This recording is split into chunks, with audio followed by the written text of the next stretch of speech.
Alan, thanks for joining us once again on The World Now. We begin with updates on the U.S. presidency. President-elect Donald Trump has begun the process of setting the stage for his leadership. He drew the curtains open with the appointment of the White House Chief of Staff, Susie Wiles. We have details in this report. President Joe Biden pledged a peaceful and orderly transition, and that seems to be unfolding. In the first of several major appointments expected in the coming days, Donald Trump has named his presidential election campaign aide, Susie Wiles, as his White House Chief of Staff. She is a veteran of Florida politics who rose from Donald Trump's 2016 Florida campaign director to senior advisor to his 2024 bid. She is credited with running a disciplined, professionalized campaign operation that helped Mr. Trump secure a sweeping electoral college victory and probably a popular vote win as well.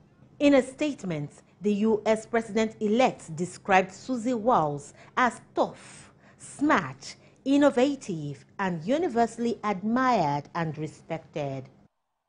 Her selection is unsurprising to Mr. Trump's political associates because she has reportedly earned the respect and ear of the president-elect and has demonstrated an ability to help control his impulses in a way only a few others can.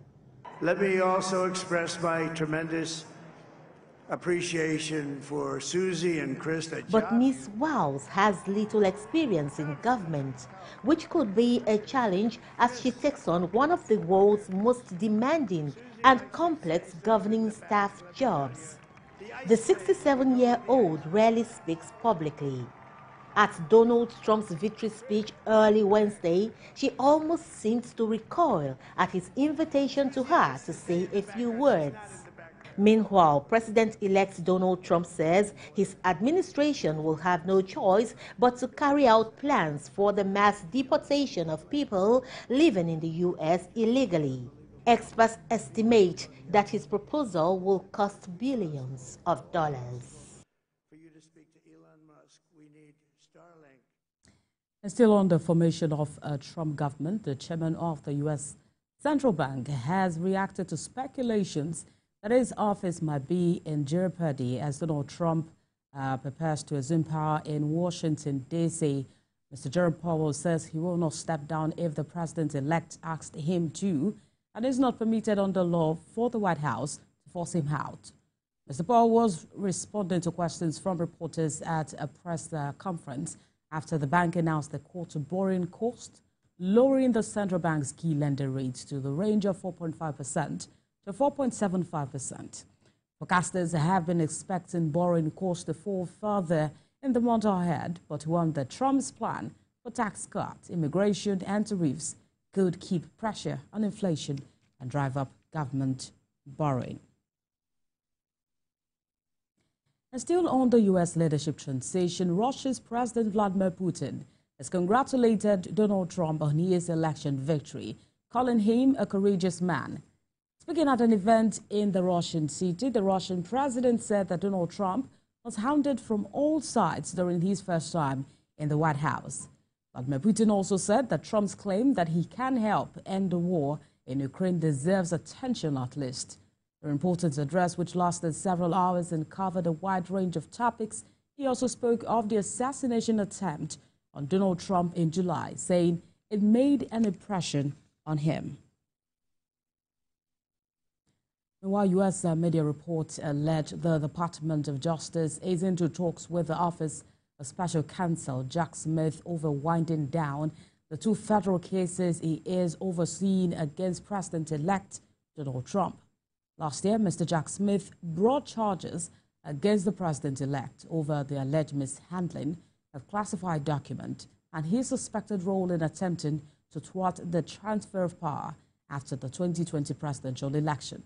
But the Justice Department has a long-standing policy that sitting presidents cannot be prosecuted, which would apply when Donald Trump returned to office in January.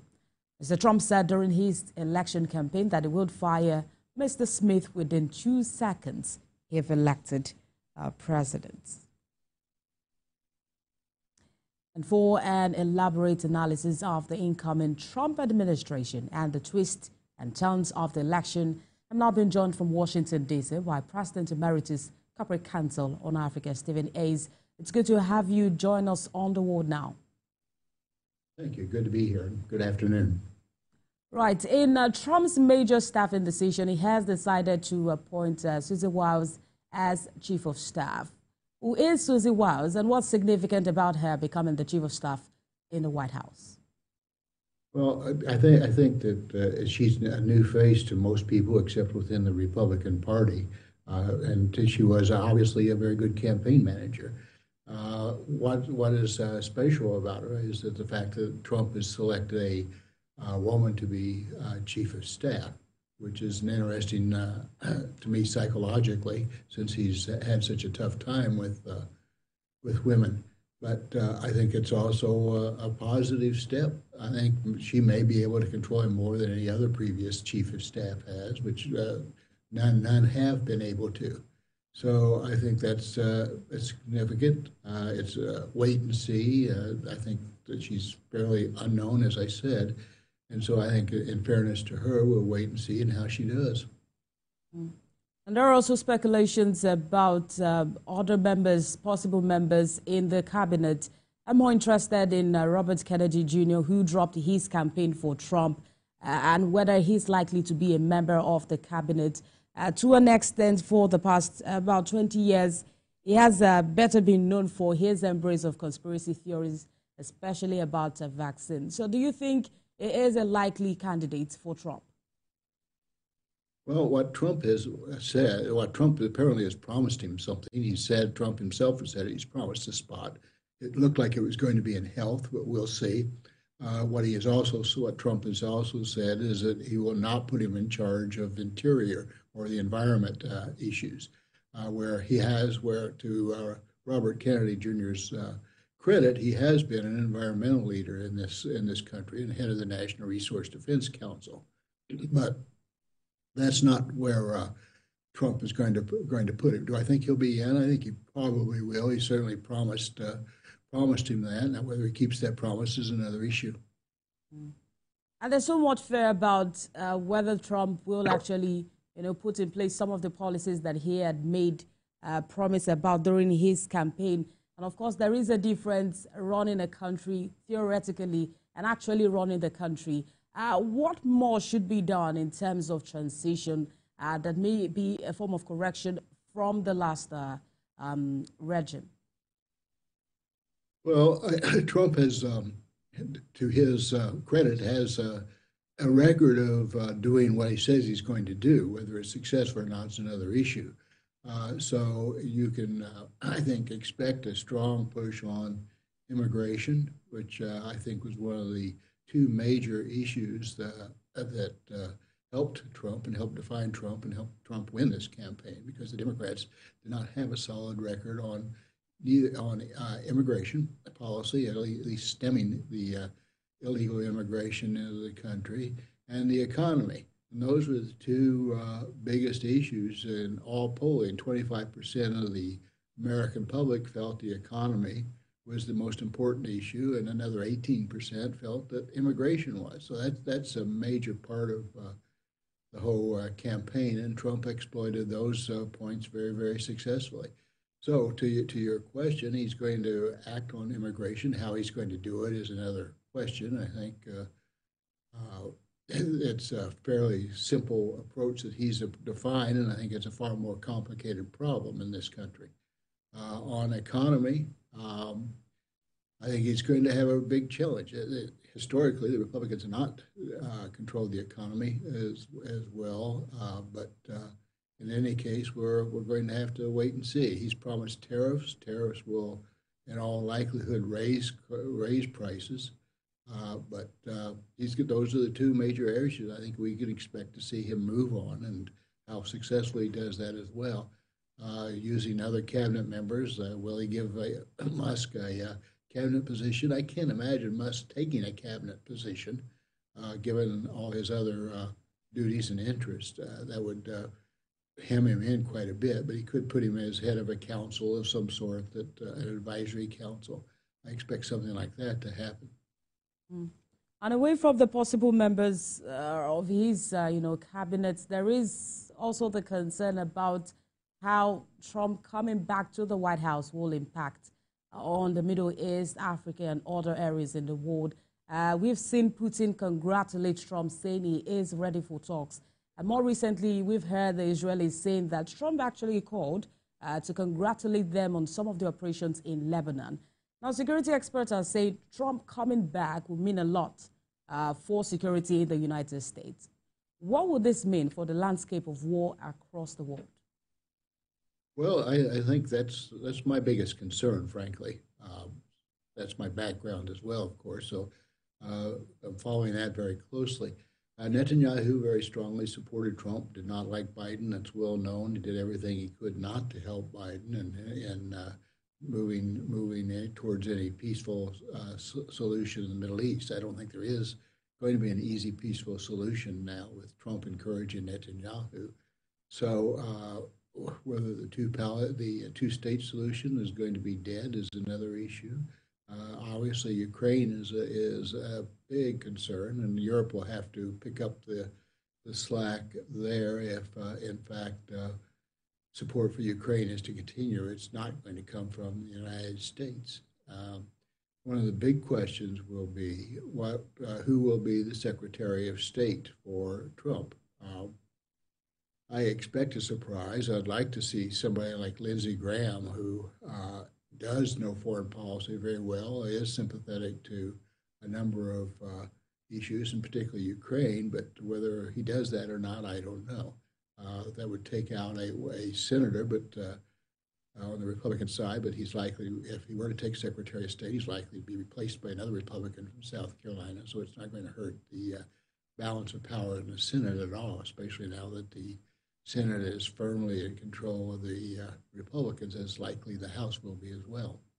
So the international implications are going to be huge. I don't think that's Trump's strong point, and diplomacy certainly is not.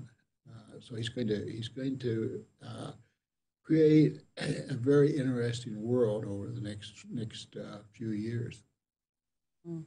And there's been a lot of blame game going on within, the Democrats. Some saying that the choice of Kamala's vice is a big issue, and also joining the campaign late was also part of the factors that, affected the outcome of this election. So talk to us about the prospect for the Democrats. Some have said that this perhaps may set back the Democrat for about 20 years. What should be the focus of Democrats in terms of gaining back control while Trump gains back his own control of the White House? I don't think it's going to set the Democratic Party back 20 years. I think they need to do a lot of introspection. I think that to a considerable extent they are as much to blame for their loss as Trump is.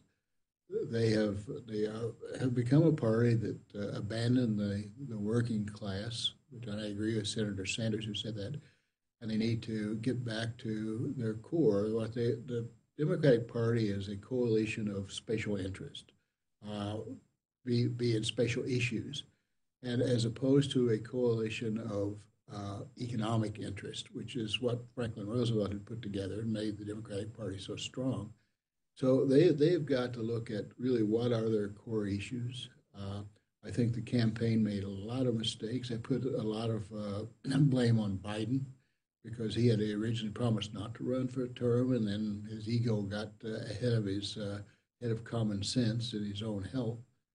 So and I think there was not much choice the way things played out for that Kamala Harris would be the candidate. So I don't blame her. I think she ran a campaign that was probably as good as it could given her loyalty to Biden. I think the Democrats made a huge mistake making abortion the central platform. That wasn't the issue for Americans.